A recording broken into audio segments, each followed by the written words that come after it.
Buonasera a tutti ragazzi, buonasera dal vostro amico Crypto Jam. Vediamo un po' come stiamo andando oggi. Allora, sono usciti i dati, non ho avuto tempo di leggere bene tutto il report e tutto quanto perché è molto lungo, quindi aspetterò quello che dirà. Però la cosa importante che posso dirvi subito, intanto ovviamente hanno fatto i 50 basis point, quello che si aspettavano, quindi è andata come si pensava, niente di nuovo. La cosa che più insospettisce gli investitori che ha fatto questo leggero crollo è che il report intanto non è assolutamente cambiato dall'ultima volta, quindi non pensano ci saranno dei miglioramenti sicuramente per l'anno prossimo. La proiezione, adesso sto guardando sta cosa sull'altro PC perché ragazzi c'ho già troppe cose aperte, però vi dico un attimo un sum up, poi vedremo quello che dirà lui. La proiezione dell'anno prossimo per l'inflazione è leggermente più alta di quella che loro avevano proiettato a settembre, quindi pensano che continuerà a essere abbastanza difficile portare giù l'inflazione.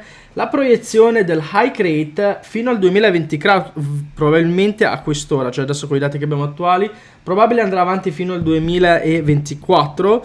Poi il Fed Terminal Rate è salito 4.9, quindi questo è il motivo per cui al momento il mercato è leggermente bearish, quindi bisogna però aspettare di vedere cosa dirà lui e cosa diranno anche, cosa gli chiederanno soprattutto quelli, i giornalisti. Intanto quello che volevo vedere con voi è il chart. Vedete qua oggi c'ho sia il chart aperto con dietro ovviamente, poi per fare ovviamente, come si dice, per fare lo speech, per vedere lo speech in live come abbiamo fatto l'altra volta. Io sono rimasto leggermente esposto dalla bearish side, quindi ieri avevamo fatto dei buy qui su SQQ, SDS, che sono molto in profitto in questo momento. Chiuso parte, ho lasciato parte in esposizione, vedrò cosa dirà durante il discorso, in caso aggiungerò la mia posizione. Può salire ancora un po', quello ovviamente potrebbe succedere. Però il report fa vedere che comunque ancora loro non hanno quella confidenza del fatto che l'inflazione sarà appressata come tanta gente diceva, quindi sicuramente non succederà quello che secondo me la gente pensava, cioè che lui arriverà e dirà cose buone e sarà bravo, perché le loro proiezioni non sono così positive. Allora intanto lascio questo, vediamo quando inizierà il meeting. Adesso è ancora presto per il meeting, quando dovrebbe iniziare tra poco. Allora, alcune delle cose che vi faccio vedere che io stavo guardando per valutare quello che magari loro potevano guardare. Allora, ci sono alcune cose. Intanto il job opening, sappiamo che questo è importante, ho fatto anche un video per spiegare perché è importante il job opening e vediamo che continua a salire, cosa non buona. Loro non vogliono il job opening perché potrebbero finire in un salary spiral, quindi in inflation spiral. Ho già fatto il video per spiegare cosa vuol dire, andatelo a vedere se lo volete. Altra cosa, consumer spending. Consumer spending continua a salire, quindi non è buono perché la gente continua a spendere soldi. Semplicemente se spendono soldi vuol dire che comprano cose, se continuano a comprare cose vuol dire che c'è troppa domanda e quindi il prezzo delle cose va su e non va bene per l'inflazione. La gente deve smetterla di comprare le cose. Quindi ragazzi, smettete di andare su Amazon e comprare le vostre cosine. Poi altra cosa, credit card balance. Allora il debito sui credit card balance, come vedete, sta salendo, quindi la gente anche rimasta senza lavoro spende ancora, quindi continuano a spendere. Sapete, agli americani piace usare le carte di credito per continuare a spendere. La cosa che però volevo vedere anche era bank interest rate o credit plans. Questo continua a salire, quindi questo è il tasso di interesse che si paga sulle credit card. Guardate qua che differenza che c'è, quindi tasso di interesse sulle credit card continua a salire, il debito delle credit card continua a salire. La cosa che invece molti non guardano è la delinquenza rate, quindi la delinquency rate sulle credit card, quindi se non paghe, frodi, cose del genere.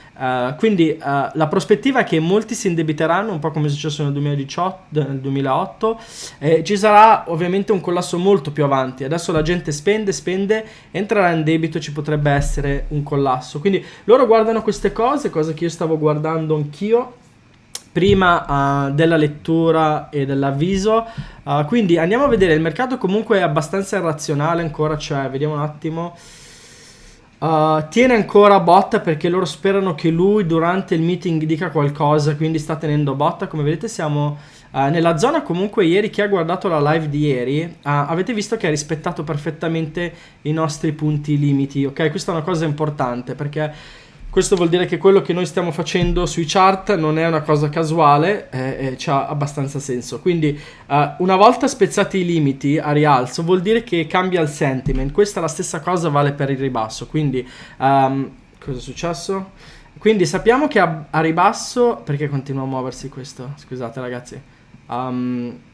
Allora, perché se questo rompe la zona ribasso, quindi la zona dei 3,9, questo è un brutto colpo per il mercato.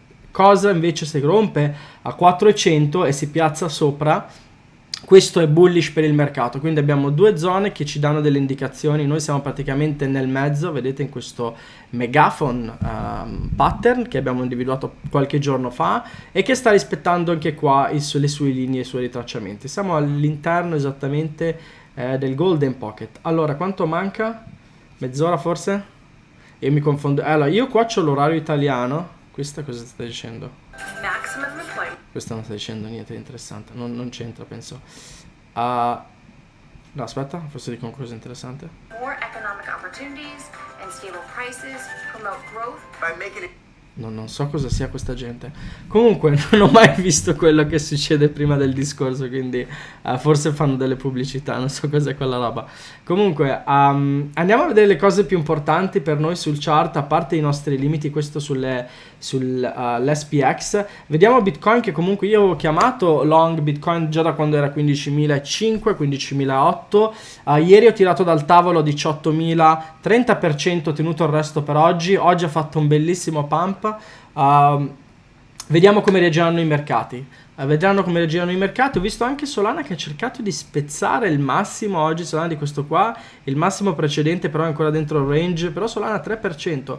Non ho avuto tempo di googolare se c'è qualcosa di interessante, quindi se qualcuno conosce qualcosa di interessante che sta succedendo a Solana potrebbe magari scriverlo. Non ho avuto tempo di controllare il perché. Poi avevo fatto un video anche sull'arresto di SBF, ragazzi, ma non ho potuto caricarlo perché ho visto, praticamente ho preso un'immagine da internet e il copyright mi hanno bloccato il video, quindi non ho potuto praticamente mettere sul video dell'arresto di SBF. Vediamo comunque Bitcoin che sta perdendo tutto quello che aveva fatto oggi, un 2%. Tesla, io sono uscito, ottimo short su Tesla. Ovviamente mi dispiace essere uscito perché se sapevo se i dati erano così rimanevo dentro ancora un po', però volevo fare il lock profit. Vediamo un po', CAT, questo è un altro dei nostri short. Oggi abbiamo tirato via dal tavolo un 50% su Sophie Technology, un altro di quelli che avevamo preso in long. Vedete qui avevamo comprato, avevamo preso long su questo, oggi tirato via a un 5%, un 50% della posizione, quindi sempre in profitto. Vediamo il Nasdaq che continua a scendere, bella shooting anche qui. Ovviamente già sotto la zona del 0,38 qua svaliderebbe la posizione long, quindi siamo ancora comunque long in un certo senso. Poi vediamo un po'. Ecco, Gold non sono rientrato giusto perché volevo vedere come chiudeva nella giornata di oggi, quindi aspetto. Aspettiamo di vedere come reagisce il mercato, ragazzi. Ricordate che il mercato è molto è sempre per il buy. Il 90% delle posizioni del mercato sono in long, quindi la gente troverà qualunque scusa per pushare il mercato a rialzo. Vediamo sta cosa qui se è finita. Come faccio a sapere quando inizia? Partiamo qui. Ragazzi, mancano pochi minuti, mancano più o meno 7 minuti, quindi aspettiamo. Vediamo intanto la chat. Cosa ne pensate di questo rally? Se Powell martellato su quanti? Ciao. Se fosse tutto finito questo ritmo si torna all'all time high nel giro di 3 mesi. Se fosse tutto finito con questo ritmo, non so. Occhio Bitcoin, quello che succede. Sono stanziato per volatilità oraria, giù tutto, bene. CEO Cardano ha parlato di fare diventare Solana decenni, sì, ma questo l'aveva fatto già, l'aveva già detto qualche giorno fa, mi sa, quindi non capisco perché oggi parla. Buonasera, Davide. No, non sei in ritardo, non è ancora cominciato, però ho parlato un po' dell'anticipazione dei dati che non sono molto bullish, il report che hanno portato, quindi clicca il tasto dal vivo per vedere... tasto dal vivo, clicco il tasto dal vivo, ma non è ancora iniziato, mi sa. Questo, ok. Vedete, si imparano nuovi trucchi grazie a voi, ragazzi. Ok, adesso ho capito. Allora, aspettiamo, vedremo in diretta. Allora, l'ultima volta quello che abbiamo fatto è stato molto semplice. Siamo andati da uno dei giornali spazzatura più speculativi, che è investing.com, che io rispetto dal lato educativo, ma quando si tratta di dire quello che succede è veramente tra i giornali peggiori. Poi terremo il chart da una parte, quindi torniamo sull'SPX, questo ci interessa. Sta tenendo ancora i 4000. Intanto il mio computer rallenta, quindi non è una buona cosa.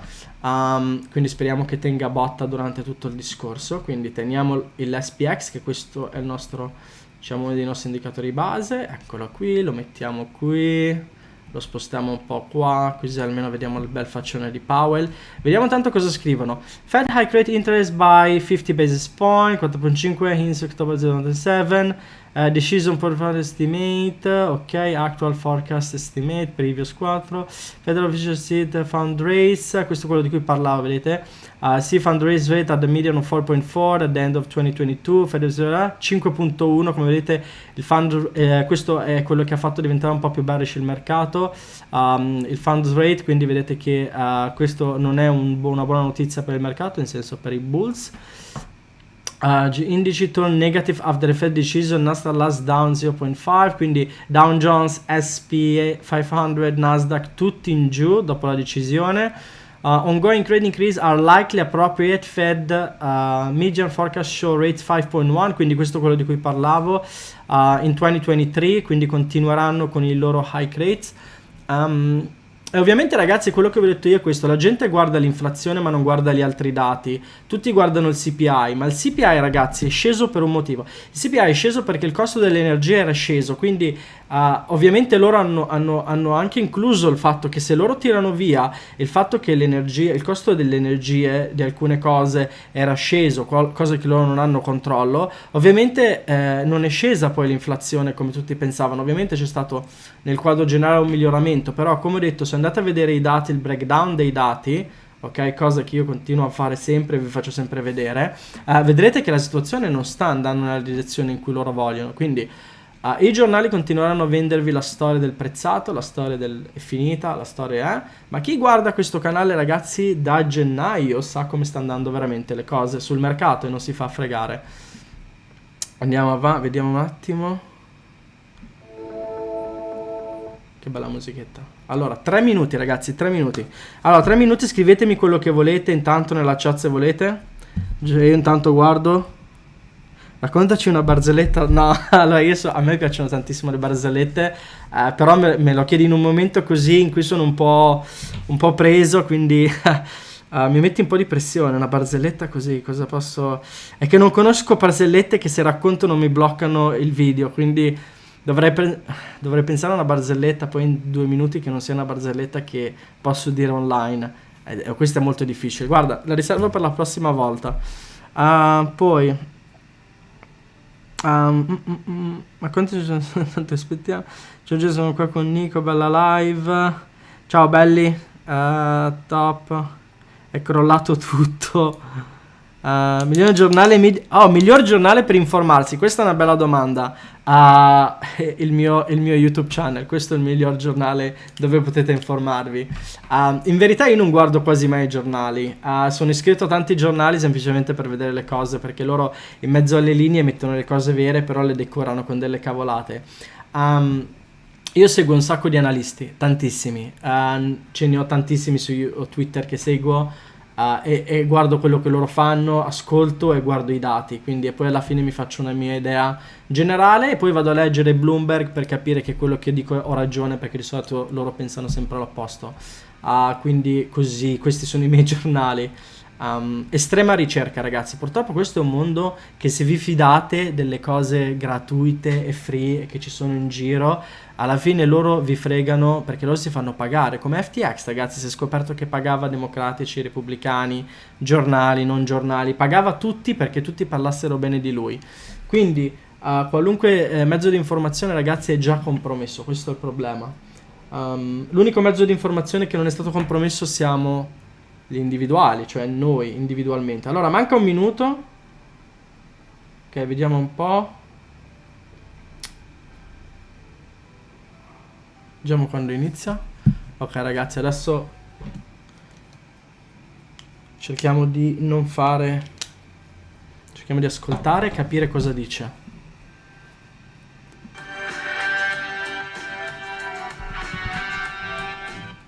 Ok. Che poi... ok.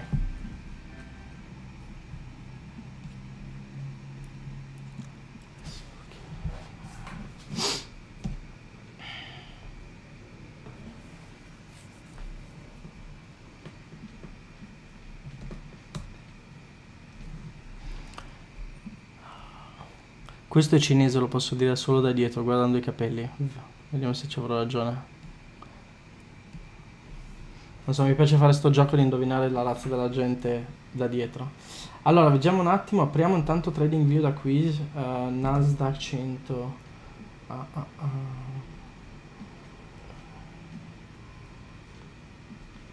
London Bridge. Ok, allora.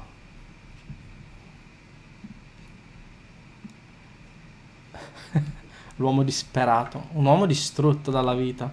Allora, andiamo avanti. No, perché si è bloccato. Ok.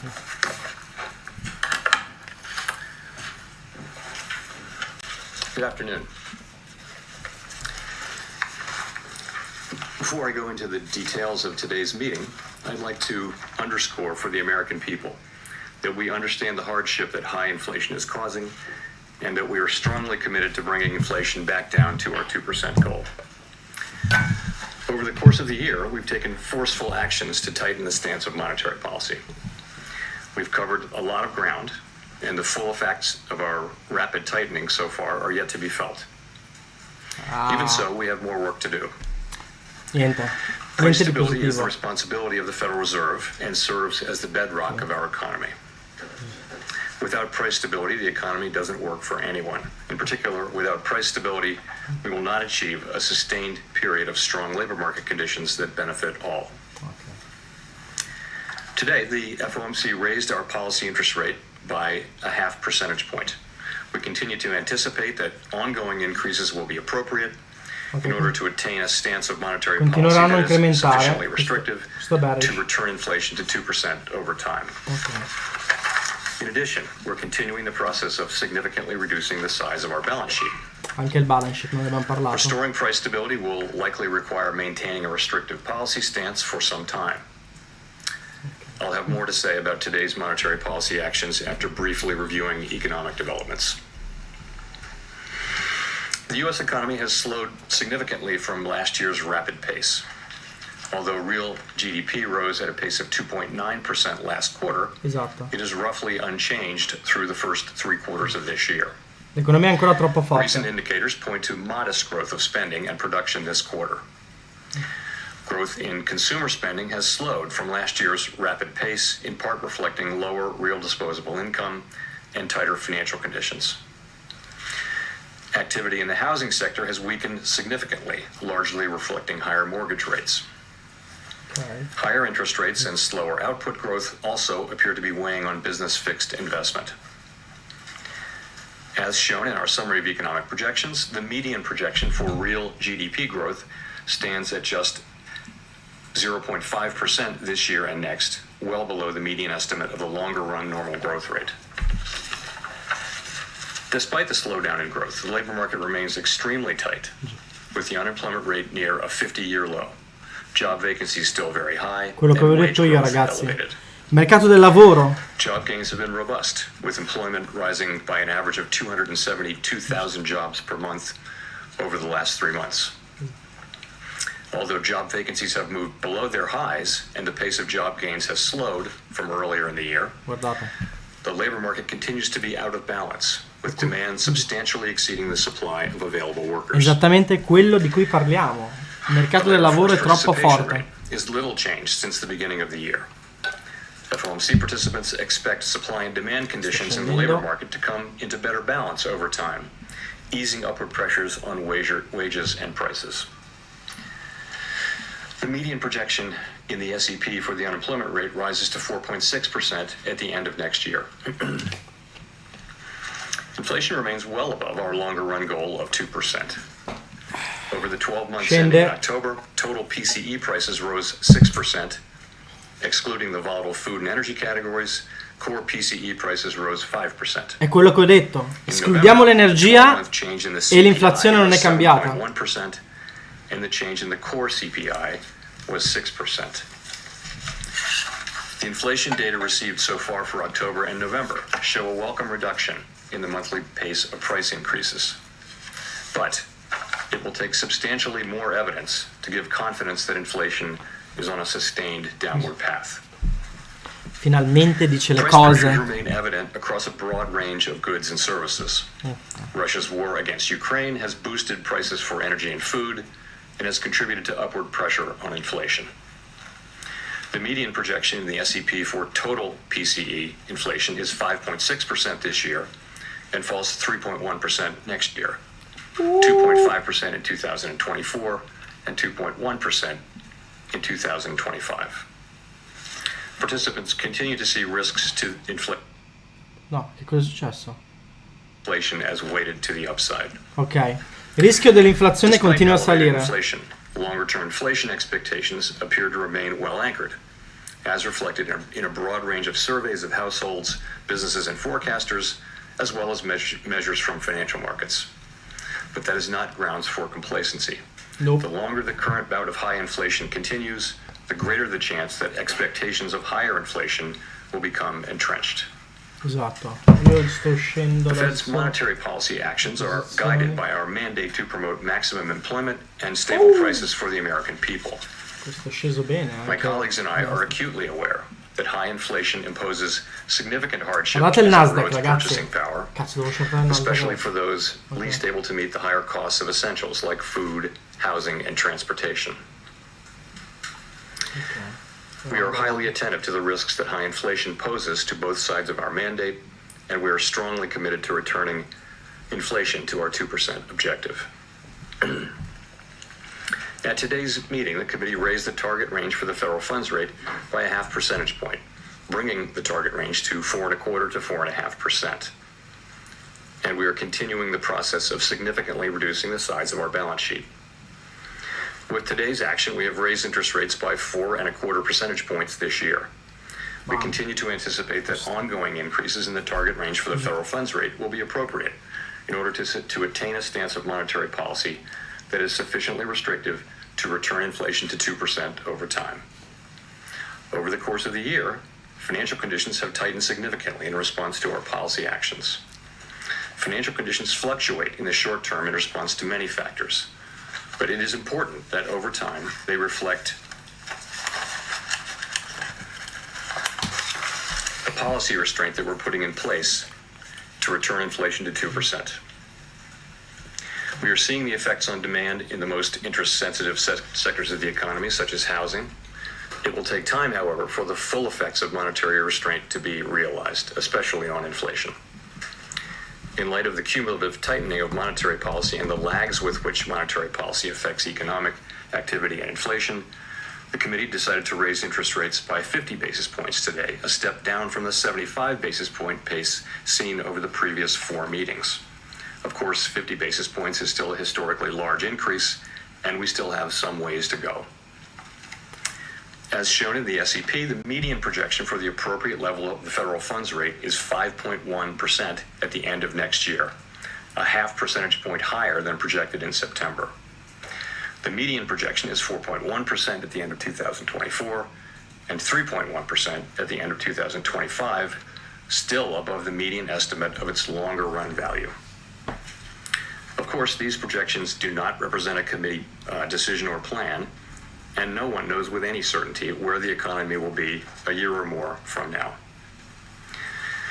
Our decisions will depend on the totality of incoming data and their implications for the outlook for economic activity and inflation. And we will continue to make our decisions meeting by meeting and communicate our thinking as clearly as possible. We're taking forceful steps to moderate demand so that it comes into better alignment with supply. Our overarching focus is using our tools to bring inflation back down to our 2% goal and to keep longer-term inflation expectations well anchored. Reducing inflation is likely to require a sustained period of below-trend growth and some softening of labor market conditions. Restoring price stability is essential to set the stage for achieving maximum employment and stable prices over the long run. The historical record cautions strongly against prematurely loosening policy. We will stay the course until the job is done. To conclude, we understand that our actions affect communities, families, and businesses across the country. Everything we do is in service to our public mission. We at the Fed will do everything we can to achieve our maximum employment and price stability goals. Thank you. I will look forward to your questions. Vediamo le domande adesso. Steve Leisman, CNBC. Thanks for taking. Allora, giusto per fare un sum di quello che, diciamo, le cose fondamentali che ha detto, è tutto quello che io vi ho detto dall'inizio dell'anno, solo che lui adesso negli ultimi meeting sta dicendo la verità finalmente. Allora, job ragazzi è troppo alto, non va bene, e potrebbe portare a una cosa anche peggio dell'inflazione. Altra cosa, il GDP troppo alto, l'economia sta andando troppo bene, deve scendere giù e rimanere giù. Non penseranno che ci sarà nessun taglio, né nessun. Non ha parlato neanche dei 25 punti per la prossima volta, anzi, la proiezione è che possano essere sempre alti. Quindi, ragazzi, niente di così positivo, ovviamente. I dati comandano. Lui ha detto che comunque qualunque proiezione faranno potrebbe cambiare nei prossimi mesi, dipendentemente dai dati. Quindi, ovviamente, seguire i dati durante questi mesi sarà fondamentale per noi. Comunque, andiamo a vedere le domande dei giornalisti. My question, Mr. Chairman. You just talked about the importance of market conditions reflecting the policy restraint you put in place. Since the November meeting, the 10-year has declined by 60 basis points. Mortgage rates have come down. High-yield credit spreads have come in. The economy has accelerated, and the stock market's up 6%. Is this loosening of financial conditions a problem for the Fed in its effort and its fight against inflation? And if so, do you need to do something about that? And how would you do something about that? Thank you. So as I mentioned, it is important that overall financial conditions continue to reflect the policy restraint that we're putting in place to bring inflation down to 2%. We think that financial conditions have tightened significantly in the past year, but our policy actions work through financial conditions, and those in turn affect economic activity, the labor market, and inflation. So what we control is our policy moves and the communications that we make. Financial conditions both anticipate and react to our actions. I would add that our focus is not on short-term moves, but on persistent moves. Bravo. And many things, of course, move financial conditions over time. I would say it's our judgment today that we're not at a sufficiently restrictive policy stance yet, which is why we say that we would expect that ongoing hikes would be appropriate. And I would point you to the SEP, again, for our current assessment of what that peak level will be. As you will have seen, 19 people filled out the SEP this time, and 17 of those 19 wrote down a peak rate of 5% or more, in the fives. So that's our best assessment today for what we think the peak rate will be. You will also know that at each subsequent SEP during the course of this year, we've actually increased our estimate of what that peak rate will be. And today, the SEP that we're published shows, again, that overwhelmingly FOMC participants believe that inflation risks are to the upside. So I can't tell you confidently that we won't move up our estimate of the peak rate again at the next SEP. I don't know what we'll do. It will depend on future data. What we're writing down today is our best estimate of what we think that peak rate will be based on what we know. Obviously, if the inflation data come in worse, that could move up, and it could move down if inflation data are softer. Gina.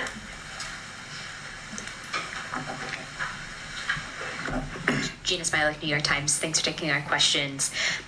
The SEP, like you mentioned, suggests that the Fed will be making another 0.75 percentage points worth of rate increases in 2023. I wonder if you would foresee that being in 25 basis point increments, 50 basis point increments, sort of how you see the speed playing out going forward.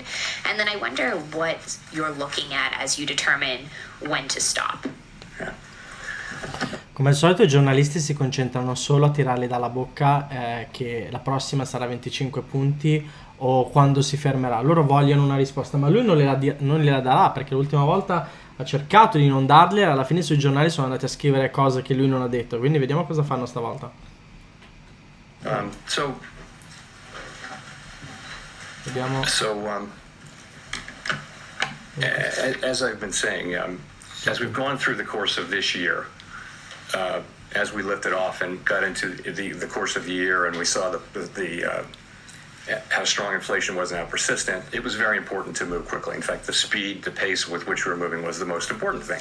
I think now that we're coming to the end of this year, we've raised 425 basis points this year, and we're into restrictive territory. It's now not so important how fast we go. It's far more important to think what is the ultimate level, and then at a certain point the question will become how long do we remain restrictive. That will become. Adesso gli sta dicendo la domanda non è tanto quanto veloce o lento andiamo, è quanto noi raggiungiamo nel lungo termine, poi rimarremo lì, perché comunque una volta che loro continueranno a fare alzare diciamo il high rate, poi ci sarà un periodo in cui loro dovranno tenerlo alto, perché la gente non ha capito, il mercato per andare bullish non devono soltanto fermare il high rate, ma devono anche rallentarlo, quindi fare un pivot e tornare indietro, cominciare a tagliarlo, ok? Quindi printing e tutte queste cose. Quindi in questo caso non c'entra assolutamente neanche niente quello che lei gli chiede. The most important question, but I would say the most important question now is no longer the speed. So, and that applies to February as well. So I think we'll make the February decision based on the incoming data and where we see financial conditions, where we see the economy, and that'll be the key thing. But I mean, for that decision, but ultimately, that question about how high to raise rates is going to be one that we make looking at our progress on inflation, looking at where financial conditions are, and making an assessment of whether policy is. E qua lui è stato molto furbo stavolta, perché l'altra volta gli aveva concesso il beneficio del dubbio sui 0,5 e il mercato ha fatto un rally pazzesco su quel dubbio, no? Perché ovviamente loro usano il dubbio per fare il rally. Questa volta gli sta dicendo questa cosa decideremo man mano che andiamo avanti, quindi ottimo che non gli ha dato una risposta. Restrictive enough. I've told you today we have an assessment that we're not at a restrictive enough stance, even with today's move, and we've laid out our own our individual assessments of what we would need to do to get there.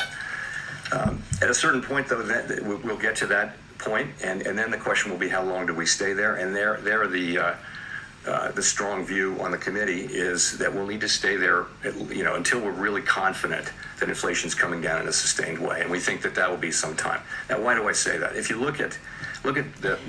Guardate la faccia della giornalista non contenta perché non è riuscita a strappare qualche dubbio. Inflation down into three sort of buckets. The first is vediamo il goods mercato. inflation, and we see now, as we've been expecting really for a year and a half, that supply conditions would get better, and ultimately supply chains get fixed, and demand settles down a little bit, and maybe goes back to services a little bit, and we start to see goods inflation coming down. We're now starting to see that in this report and the last one. Then you go to housing services. We know the story there is that housing services inflation has been very, very high and will continue to go up actually as rents expire and have to be renewed. Io rimango esposto su SDT, ragazzi, e SQQ che ho chiamato ieri anche durante il top. But we see that the new leases that the rate for new leases is coming down. So once we work our way through that backlog, that inflation will come down sometime next year. The third piece, which is something like 55% of the index, PCE, core inflation index, is non-housing related core services. And that's really a function of the labor market largely. That's the biggest cost by far in that sector is labor. And we do see a very, very strong labor market. One where we haven't seen much softening, where job growth is very high, where wages are very high, vacancies are quite elevated, and really this. Ragazzi, se volete sapere il motivo per il quale il lavoro vogliono portarlo giù, andate a vedere il video che ho fatto, adesso non mi ricordo, si chiamava La più grande paura della Fed, una cosa del genere, vi spiega il motivo, così almeno capite il perché lui punta molto sul lavoro. There's an imbalance in the labor market between supply and demand. So that part of it, which is the biggest part, is likely to take a substantial period to get down. The goods inflation has turned pretty quickly now after not turning at all for a year and a half. Now it seems to be turning, but there's an expectation really that the services inflation will not move down so quickly, so that we'll have to stay at it, so that we may have to raise rates higher to get to where we want to go. And that's really why we are writing down those high rates and why we're expecting that they'll have to remain high for a time. Howard Schneider with Reuters. Thanks for taking the question. You described GDP growth in the sense as moderate or modest, I believe. Yet it's really approaching stall speed. Half a percentage point is not much. You described labor market unemployment rate as representing some softening, but it's nearly a full percentage point rise, and that's well in excess of what has historically been associated with recession. Why wouldn't this be considered a recessionary projection by the Fed? Well, I'll tell you what the projection is. I don't think it would qualify as a recession, though, because you've got positive growth. The expectations in the SEP are basically, as you said, which is we've got growth at a modest level, which is to say about a half a percentage point. That's positive growth. It's slow growth. It's well below trend. It's not going to feel like a boom. It's going to feel like very slow growth, right? In that condition, labor market conditions are softening a bit. Unemployment does go up a bit. I would say that many analysts believe that the natural rate of unemployment is actually elevated at this moment. So it's not clear that those forecasts of inflation are really much above the natural rate of unemployment. We can never identify its location with great precision. But that 4.7% is still a strong labor market. If you look, you've got the reports we get from the field are that companies are very reluctant to lay people off, other than the tech companies, which is a story unto itself. Generally, companies want to hold on to the workers they have because it's been very, very hard to hire. So, and you've got all these vacancies out there far in excess of the number of employed people. That doesn't sound like a labor market where a lot of people will need to be put out of work. So that there are channels through which the labor market can come back into balance with relatively modest increases in unemployment, we believe. None of that is guaranteed, but that is what their forecast reflects.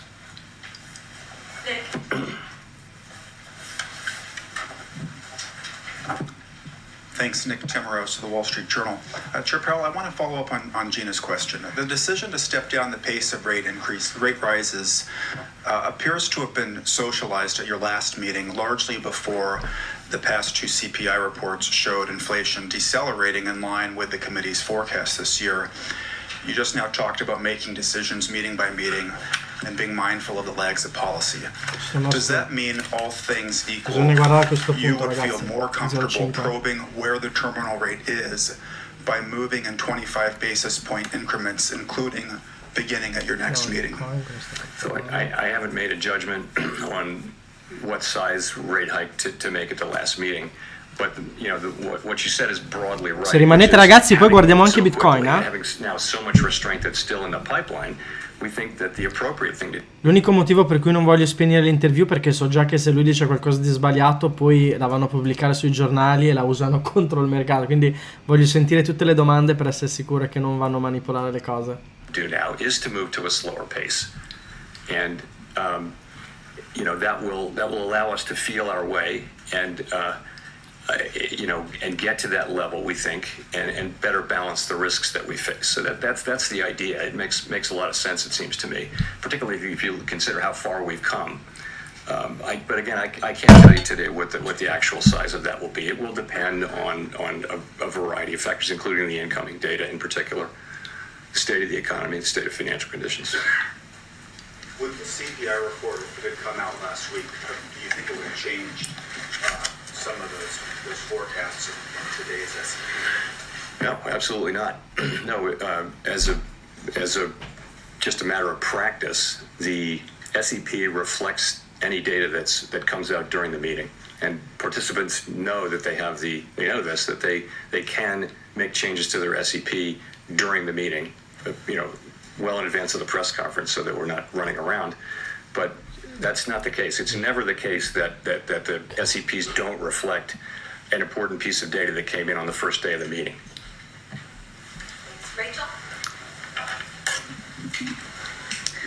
Hi, Chair Powell. Rachel Siegel from the Washington Post. Thank you for taking our questions. I'm wondering if we could talk about the projection for the unemployment rate. Why has the Fed raised its unemployment projection? Is it because the model suggests that a higher terminal rate would automatically cause a higher unemployment rate? Or are you seeing signs that the labor market isn't quite as strong as we think it is now? Thanks. No, it's not about the strength of the labor market. The labor market is clearly very strong. It is more just that, by now, we've continually expected to make faster progress on inflation than we have ultimately, and that's why the peak rate for this year goes up between this meeting and the September meeting. You see the fact that we've made less progress than expected on inflation, so that's why that goes up, and that's why unemployment goes up, because we're having to tighten policy more.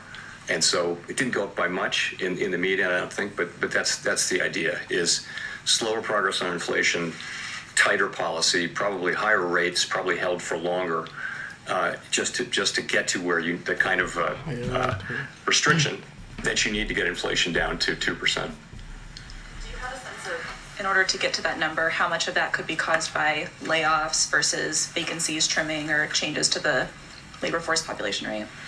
It's very hard to say. Non è rilevante, no. You can look at history, right? And history would say that in a situation like this, the declines in unemployment would be more meaningful, I think, than what you see written down there. But why do we think that is the case? So I'll give you a few reasons.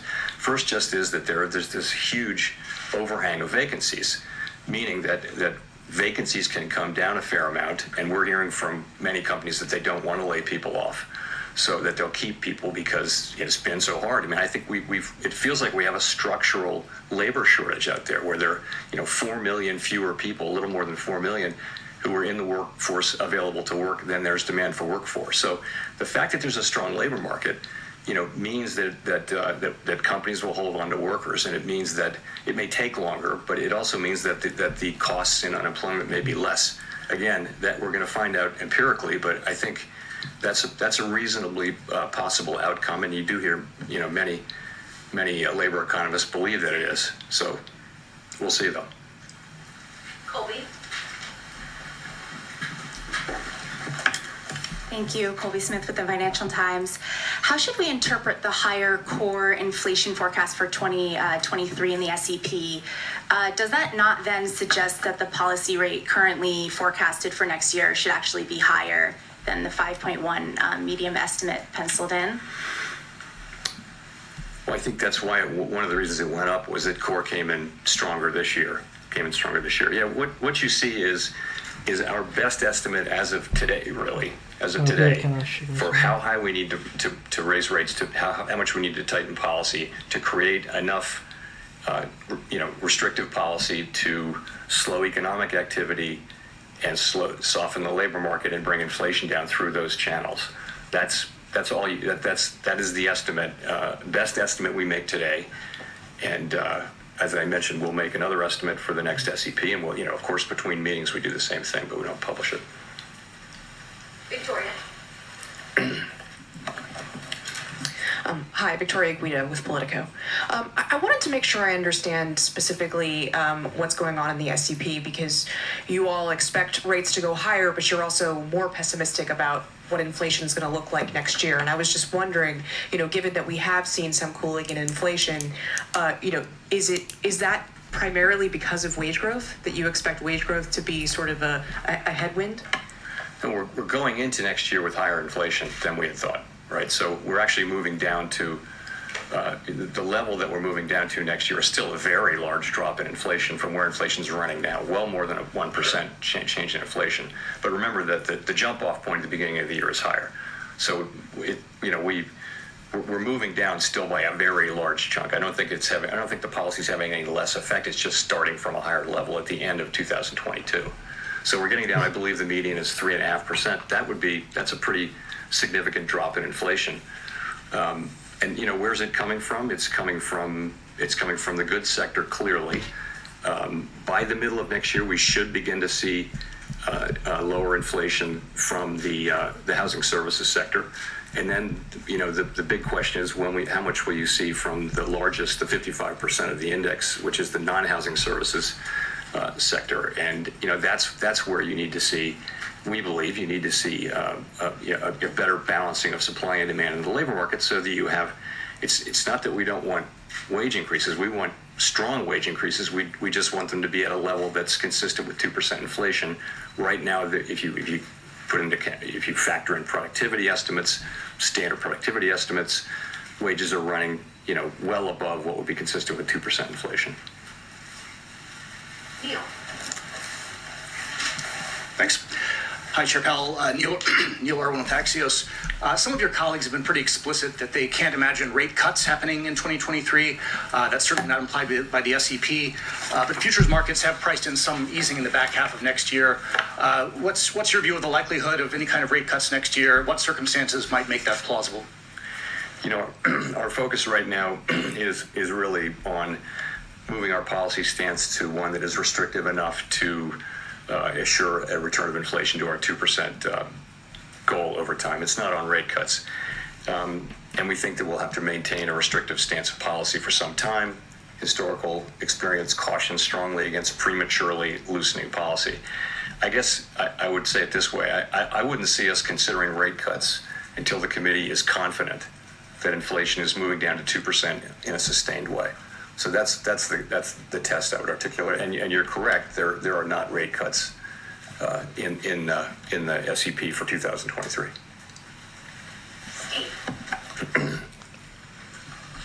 Steve Matthews with Bloomberg. Let me ask you about China. In the last few weeks, China has abandoned its COVID policy and been reopening pretty strongly. I'm wondering if you see that as disinflationary because you're seeing supply chains improve, or inflationary because it obviously brings a lot more demand globally, improves the global outlook for growth and for commodities prices. And so you're right. Those two things will offset each other. Weaker output in China will push down on commodity prices, but it could interfere with supply chains ultimately, and that could push inflation up in the West. It's very hard to say, how those two will offset each other, and it doesn't seem likely actually that the overall net effect would be material on us. But to your point, China faces a very challenging situation in reopening. And we've seen waves of COVID all around the world can interfere with economic activity. China, a very critical manufacturing place for manufacturing and exporting. Their supply chain is very important. China faces a reopening. They've backed away from their COVID restriction policies. There could be very significant increases in COVID, and we'll just have to see. It's a risky situation. But again, it doesn't seem like it's likely to have material overall effects on us. Chris. Hi, Chris Rugaber at Associated Press. Thank you for taking my question. I wondered if you could comment a bit more about yesterday's inflation report. I mean, it showed inflation cooling in all three of the categories that you laid out at Brookings. Are you confident that you're seeing real progress on getting inflation under control? Are you still worried it could slip into some kind of unentrenched, upward spiral? Thank you. Right. So the data that we've received so far for October and November, we don't have we have some remaining data to get in November, but they clearly do show a welcome reduction in the monthly pace of price increases. As I mentioned in my opening statement, it will take substantially more evidence to give confidence that inflation is on a sustained downward path. So the way we think about this is this. This report is very much in line with what we've been expecting and hoping for. And what it does is it provides greater confidence in our forecast of declining inflation. As I mentioned, we've been forecasting significant declines in overall inflation and core inflation in the coming year. And this is the kind of reading that it will take to support that. So really this gives us greater confidence in our forecast rather than at this point changing our forecast. In terms of the pieces, we have been expecting goods inflation to come down as supply chain pressures eased. That's happening now. Housing services, as I mentioned, there is good news in the pipeline. As long as new housing leases show declining inflation, that will show up in the measure around the middle of next year, so that should help. And the big piece, again, is core services ex housing, which is very important, and we have a ways to go there. You do see some beginning signs there, but ultimately that's that more than half, as I mentioned, of PCE core index, and it's very fundamentally about the labor market and wages. If you look at wages, look at the average hourly earnings number we got with the last payrolls report.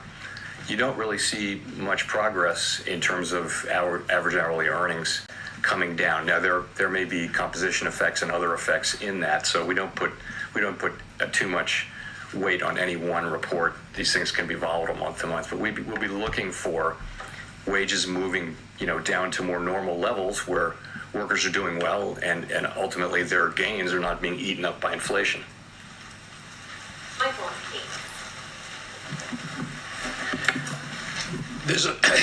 Michael McKee from Bloomberg Radio and Television. There's a little bit of a disconnect between the optimistic view you just expressed about the economy and the changes that you've made in the SEP. And I'm wondering if you're reacting to the fact that the markets have loosened financial conditions, or if you feel the Fed may be a little bit behind on inflation, whether the recent disinflation we're seeing is transitory or not. Ricordate anche che la Fed non vuole che il mercato vada su, perché questo non è buono per la condizione dell'inflazione, quindi lui ovviamente anche ha capito che le sue parole fanno pampare i mercati ogni volta che sbaglia qualcosa. Difatti gli ultimi commenti che ha fatto negli ultimi 30 secondi a proposito che alcune cose sono state raggiunte e i risultati ovviamente dei report ultimi erano più o meno come se li aspettavano, già vedete la candela che va su, cioè solo per farvi capire che il mercato è altamente sensibile alle parole che dice, lui lo sa bene questo. Infatti penso che questa volta sia stato molto più ragionevole dal punto di vista della realtà, cioè di quello che succede. Comunque continuiamo a vedere cosa dicono i giornalisti perché non voglio perdermi qualche commento strano. And how this affects the idea of a soft landing if you're projecting just 0.5% growth for this year. So if I think I got your question. So, one thing is to say is I think our policies end up getting into a pretty good place now. We're restrictive, and I think we're getting close to that level of sufficient. We think sufficiently restrictive. We laid out today what our best estimates are to get there, it boils down to how long do we think this process is going to take.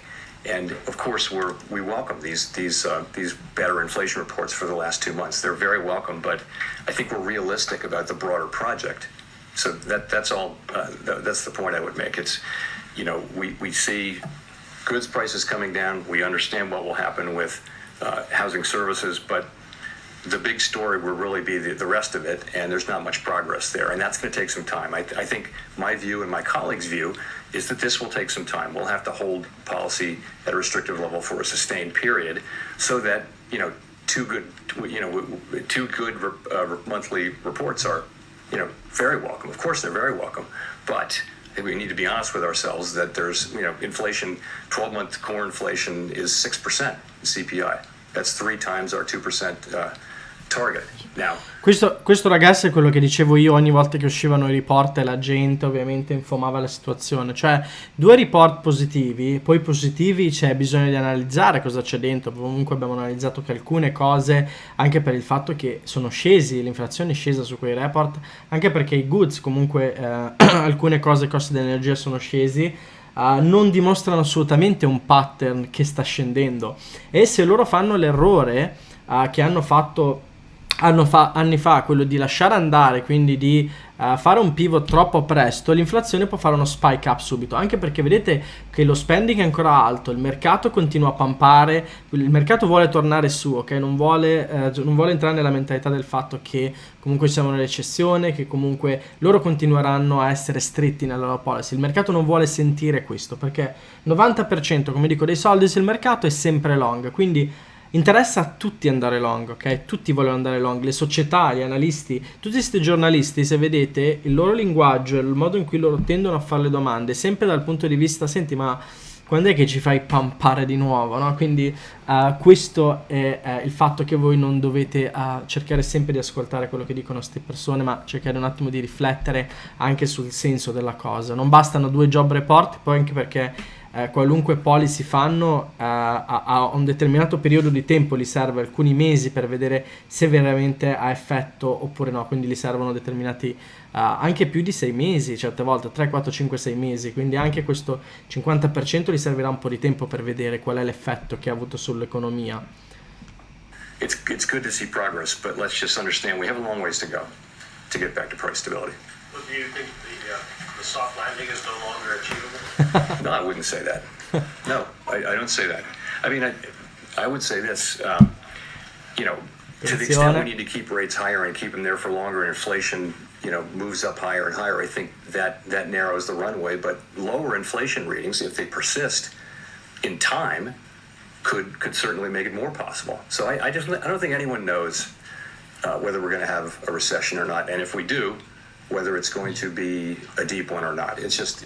finalmente l'ha detto, nessuno sa se avremo una recessione o no. Lui non vuole dirlo a chiare parole, anche perché non penso che il mercato reagirebbe troppo bene a quello che dice, però... It's not knowable, and certainly, lower inflation reports, were they to continue for a period of time, would increase the likelihood of so I would put it this way, of a return to price stability that involves significantly less of an increase in unemployment than would be expected given the historical record.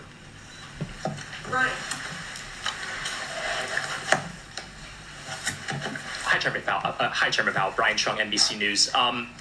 You warned Americans of pain earlier this year as the Fed hikes rates, but with the Fed now expected to raise rates higher than you thought when you first said that, just wondering where we are in that pain. How would you describe that to Americans if the projections on unemployment find themselves? That would be 1.6 million Americans out of jobs.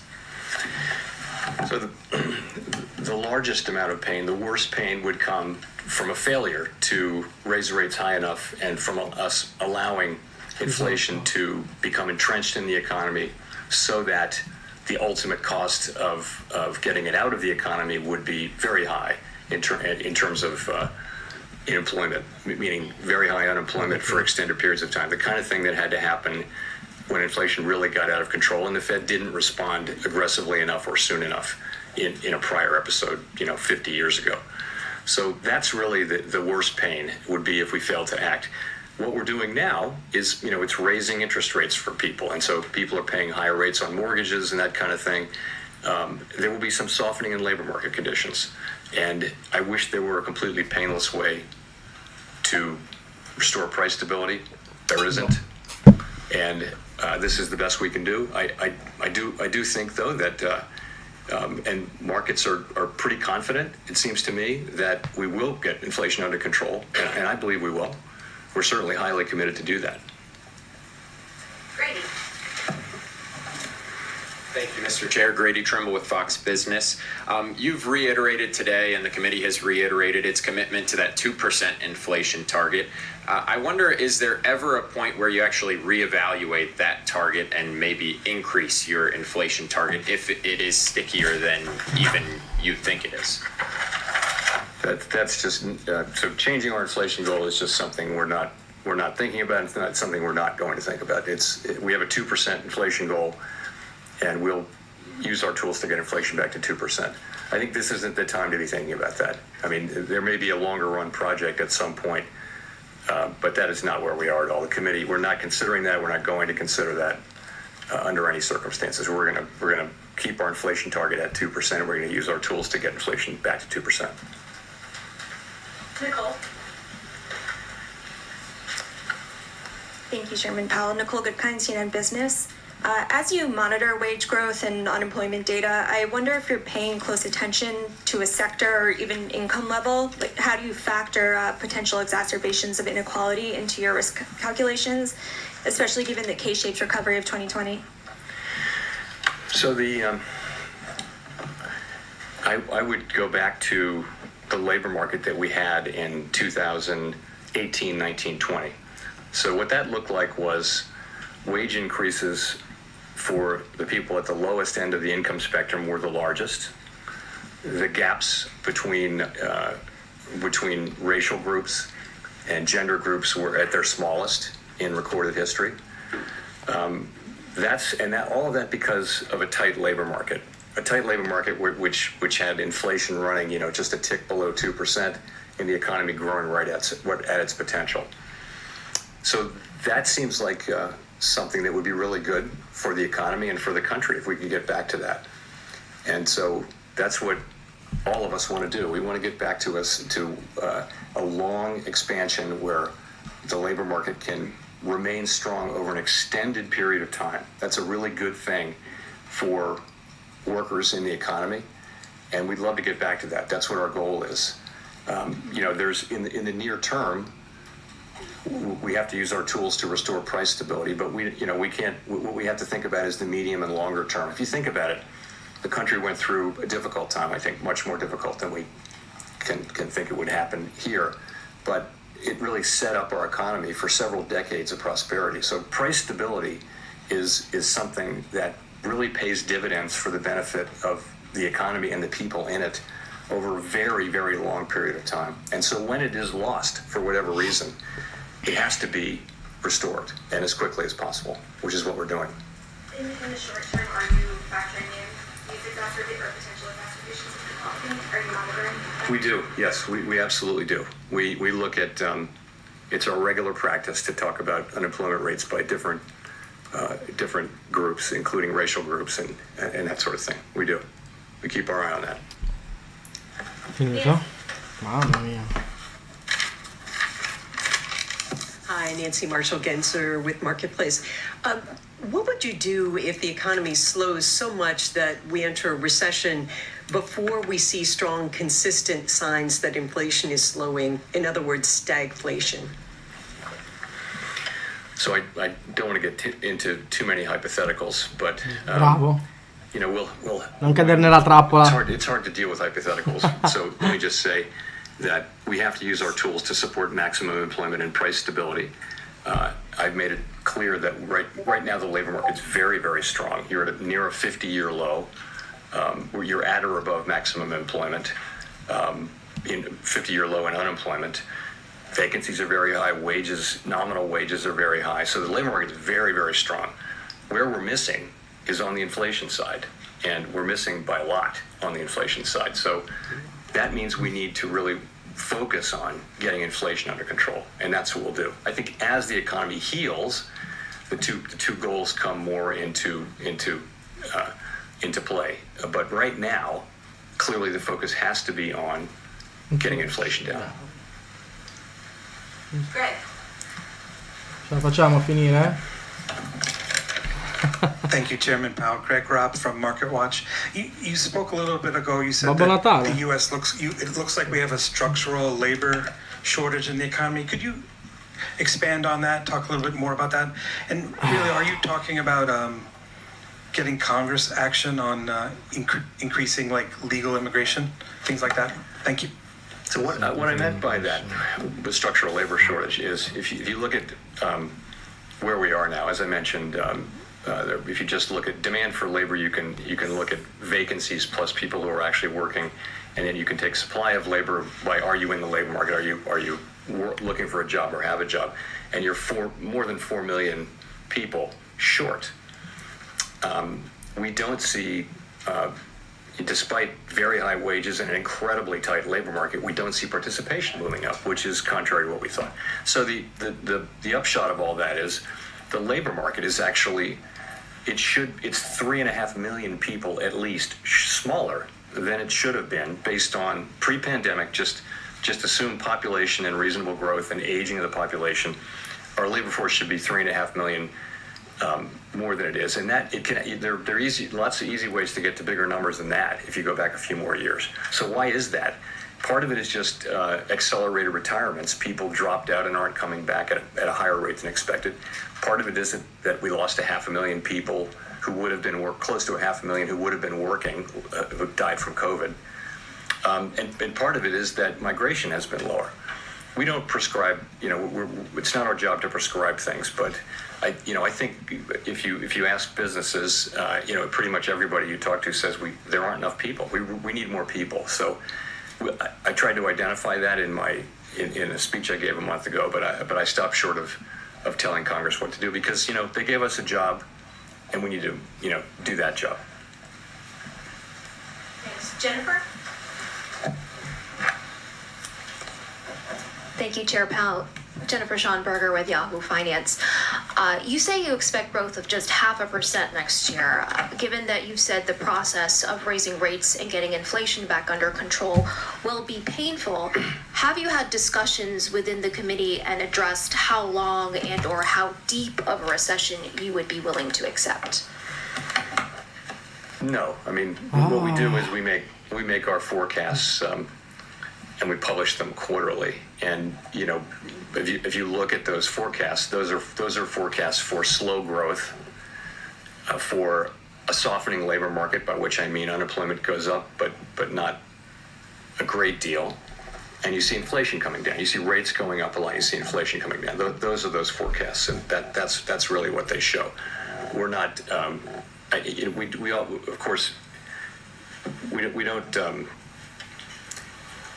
talk about this kind of a recession and that kind of a recession. We make those forecasts. The staff runs, and you will see this if you look at the old Teal books, runs alternative simulations of all different kinds at every meeting, and we look at those too. And those will explore different things. But that's just upside and downside scenarios. Of course, that's responsible practice that we've carried on for many decades. But no, we don't.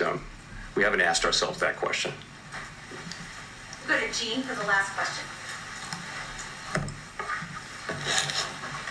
Hi, Jean Young with Market News. I wanted to ask about the SEP again.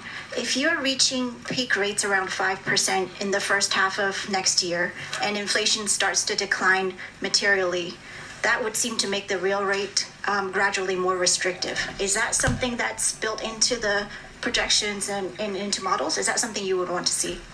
So we do know that. Of course, that's something that we know and we see. But as I mentioned, we wouldn't. I wouldn't see the committee cutting rates until we're confident that inflation is moving down in a sustained way. That would be my test. I don't see us as having a really clear and precise understanding of what the neutral rate is and what real rates are, so that it would mechanically happen like that. It'll be a test of for cutting rates. I think in the event it'll be a question of, do we actually feel confident that inflation is coming down in a sustained way? Thank you very much. Ok, thank you. Allora ragazzi, finalmente è finito. Mamma mia, che domande. Facevano più o meno sempre le stesse domande. Ovviamente cercano di strapparli di bocca quel commento, quella cosa, quella virgola, ma se succedesse quello, ma se succedesse quell'altro, ma se per ipotesi facessimo così, e quindi hanno cercato di strapparli di bocca sempre quella parola soft che possono usare ovviamente sui loro giornali. Ovviamente lui è rimasto sulla sua posizione questa volta, fortunatamente non ha ceduto a queste, a queste cose come le ultime volte in cui dava una sua opinione sul possibile che poteva succedere o meno, quindi non ha voluto cedere ed è stato molto bravo stavolta. E sappiate ragazzi, io non è che lo faccio perché io voglio che il mercato vada giù e che la gente perda soldi, semplicemente perché spero che la gente capisca ovviamente come posizionarsi sul mercato, in senso, se volete rimanere fermi, rimanete fermi, se volete shortare, shortate, se volete speculare, speculate, però è giusto che la gente o i retailer lo facciano su delle basi solide, cioè sulle basi di qualcosa di reale, non sulla speculazione degli altri, perché ovviamente poi questi grandi istituti, mentre voi entrate nei long, quindi alla punta, loro ovviamente shortano il mercato ed escono dal mercato perché semplicemente si liberano dalle loro posizioni, quindi questo è quello che noi vediamo. Quindi l'obiettivo qua è quello di sapere cosa veramente ha detto e poi fare le nostre conclusioni. Nessuno può dirvi ragazzi comprate, vendete, questa è una scelta che voi dovrete fare, però il mio compito qua è farvi capire quello che realmente succede, poi ragionare insieme e capire se è una cosa sensata o no quello che dice. Allora vediamo che comunque i mercati rimangono forti su questa situazione. Il motivo per cui sono rimasti così forti probabilmente, come vi ho detto, c'è molta gente intrappolata in questi long, molti leggendo i loro CPI data sono rimasti qui long, quindi vediamo se c'è qualche short cover che esce dal mercato, qualcosa. Comunque la visione è questa. Allora, visione attuale per quanto riguarda, a parte che abbiamo forse una doji, quindi forse abbiamo una doji come chiusura per la giornata. È importante vedere la giornata di oggi come chiude e ovviamente la giornata di domani, ok? Come apre o come chiude la giornata di domani. Quindi ci vogliono 2 giorni per capire la direzionalità che questo discorso o l'effetto di queste parole ha avuto fully sul mercato. Come vedete le altre volte ci è voluto comunque, qui quando c'è stato l'altro meeting, ci è voluto comunque 1, 2, 3, 4, 5 candele prima di cominciare a prendere seriamente una direzione. Quindi il mercato non è che di notte vi svegliate, ve lo trovate qua giù, non è una shitcoin, non è Shiba. Diciamo, stiamo sempre parlando dell'SPX, cioè ogni volta che perde 2-3 punti escono dei trilioni dal mercato.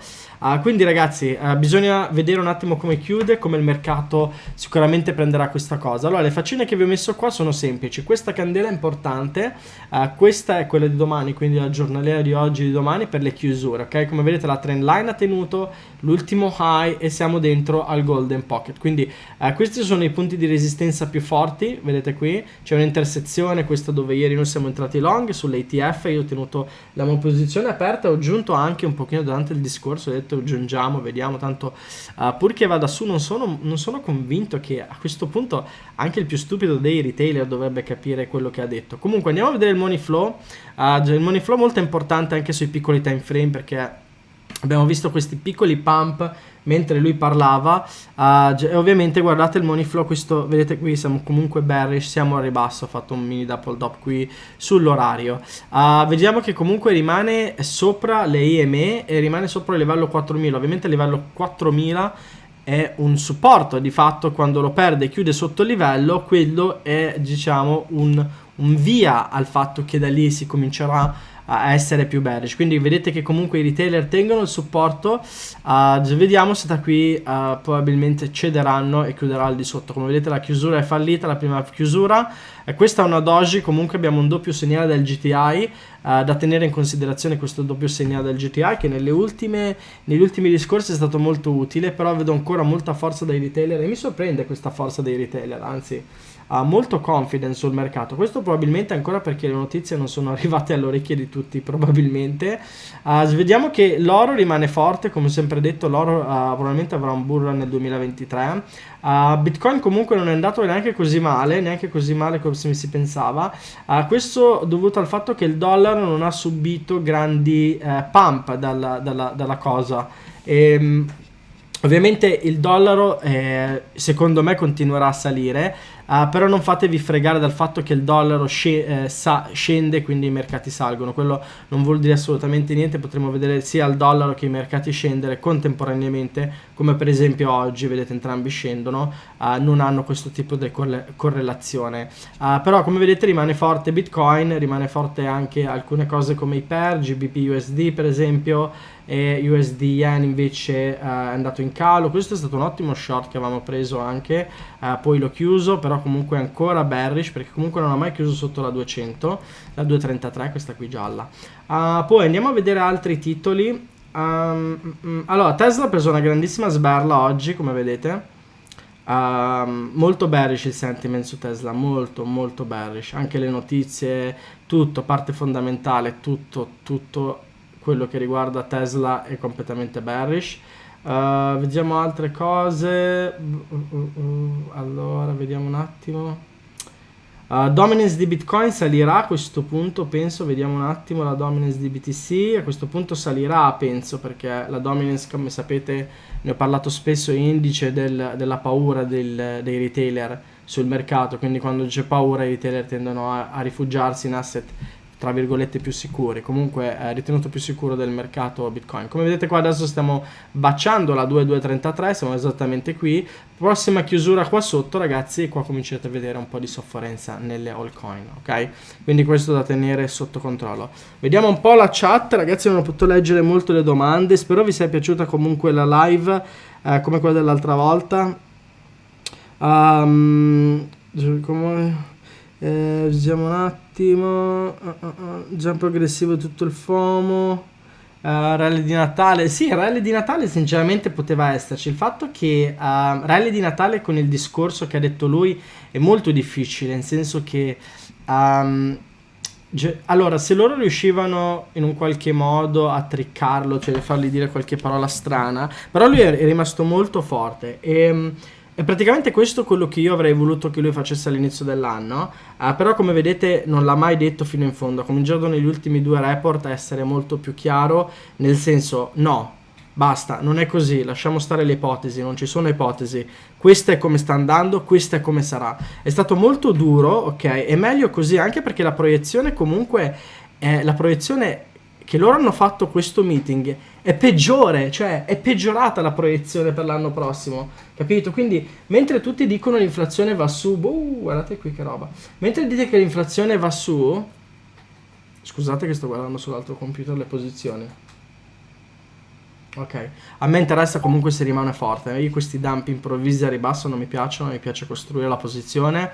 Come dico sempre nel Discord, costruire le posizioni, ok? Quindi ieri ovviamente un ottimo buy qui sugli ETF short in questa zona. Ottima zona da costruire anche perché se andava più su si poteva pareggiare la situazione. Comunque vediamo come chiuderà. Vedete che comunque il GTA è ancora molto bullish sul giornaliero, quindi abbiamo comunque le ribbon schiacciate qui e questo è il livello chiave, questo è il livello master ragazzi, questo qua, ok? 3,9, questo è il livello chiave dove se la candela giornaliera, che sia oggi, domani, venerdì, lunedì, qualunque giorno avverrà, chiude sotto questo livello, allora la struttura cambia, ok? Cambiamo struttura di mercato e lì diventiamo molto più bearish, ok? Questa è una cosa che io ripeto all'infinito ormai da tanto tempo. Quindi aspettiamo di vedere perché ovviamente ormai questo secondo me è stato svalidato, nel senso il discorso... Poi se il mercato fa un rally, allora a quel punto sarà completamente governato dai retailer, anche perché ricordatevi che a Natale gli istituti chiudono e quindi i retailer praticamente prendono in mano il mercato e fanno quello che vogliono a quel punto lì. Quindi può anche essere che se ci sia un rally di Natale, ovviamente potrebbe esserci. Io comunque sono posizionato e come ho sempre detto, io rimango nella mia opzione, rimango posizionato come penso il mercato andrà, ok? Poi potrei sbagliarmi... Sempre ragazzi, ovviamente nessuno può prevedere il mercato, però io uso le probabilità e le statistiche e quindi c'ho una probabilità e c'ho una statistica, seguo quella. È del 100%? Non è mai del 100%, nessuno può avere una probabilità del 100% ragazzi, in niente, ok? Neanche se adesso mi viene alle orecchie Paolo e mi dice guarda che stiamo per diciamo tutti sul mercato, non avrò mai il 100% di probabilità, però fino adesso ho giocato a favore, è stato ottimo. Probabilmente comincerò a chiudere qualche posizione long a questo punto. CRM, ieri abbiamo chiuso parte della posizione long. Sofia abbiamo chiuso parte della posizione long. Quali altri rimangono adesso? PayPal ieri è andata su di brutto e però non ho chiamato il sell, ok, quindi devo pensare. PayPal al massimo lo lasciamo come pack, comunque era montato in un piccolo pack, quindi ci sta. Il holding di PayPal, poi vediamo un attimo le situazioni. Louis Vuitton anche quello volevamo shortare.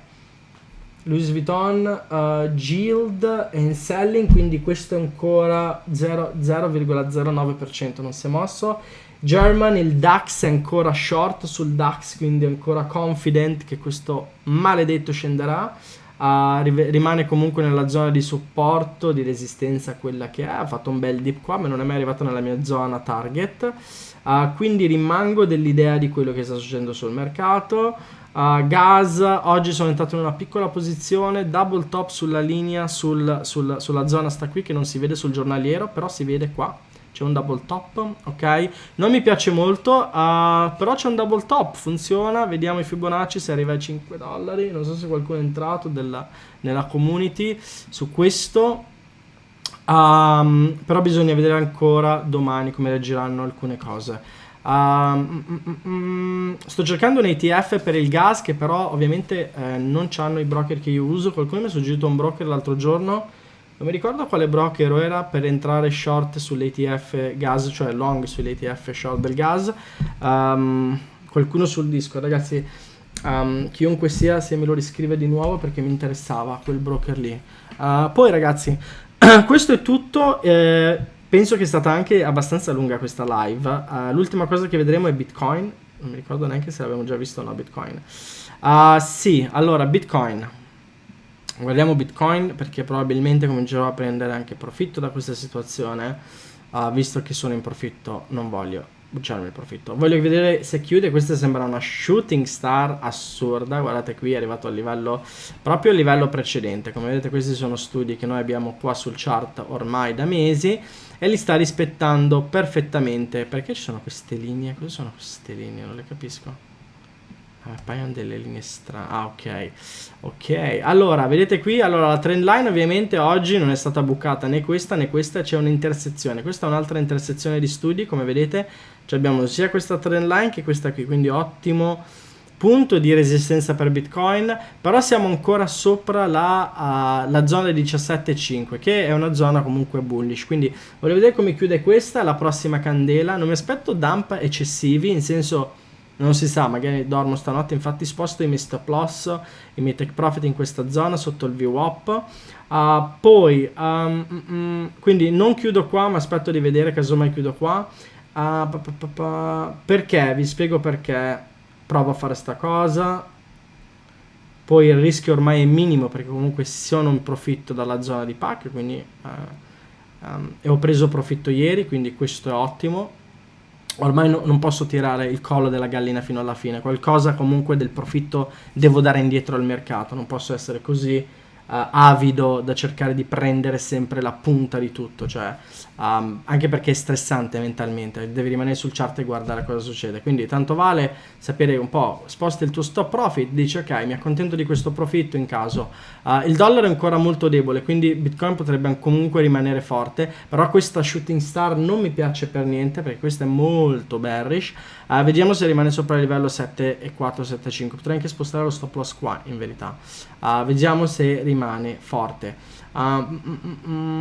VC, anche il V che è rimasto giù quando invece dovrebbe salire. Questo è il volatility index, questo dovrebbe salire quando il mercato è bearish. Vediamo invece salire i 10 year bonds, questi salgono, ok, sono saliti, quindi gli unici che sono saliti. DXY a questo punto, chiudendo sotto sta zona, penso andrà a baciare la zona dei 100 a questo punto, perché vediamo sul mensile.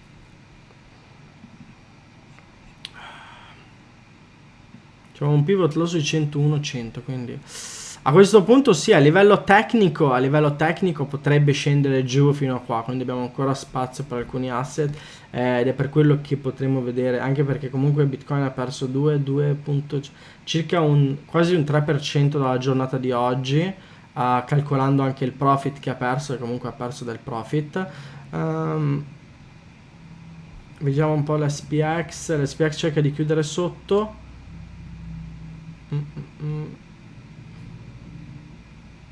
Vediamo la giornata di domani, quella sarà determinante, ok?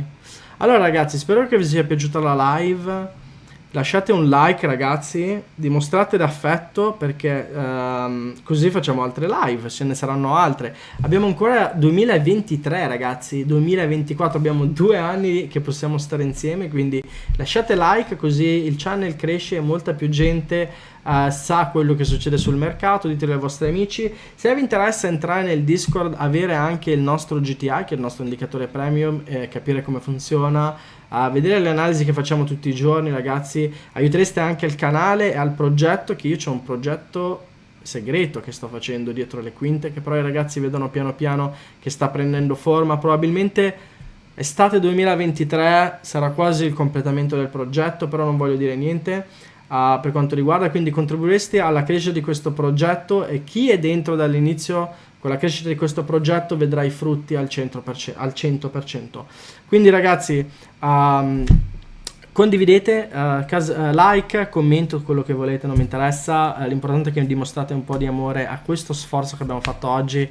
Vi ho tradotto parola per parola, ma vi avevo anche anticipato quello che succedeva. Ricordate sempre ragazzi, non guardate i giornali, guardate i dati, perché i dati non mentono. Per il momento è tutto ragazzi, buona serata e ci vediamo al prossimo video.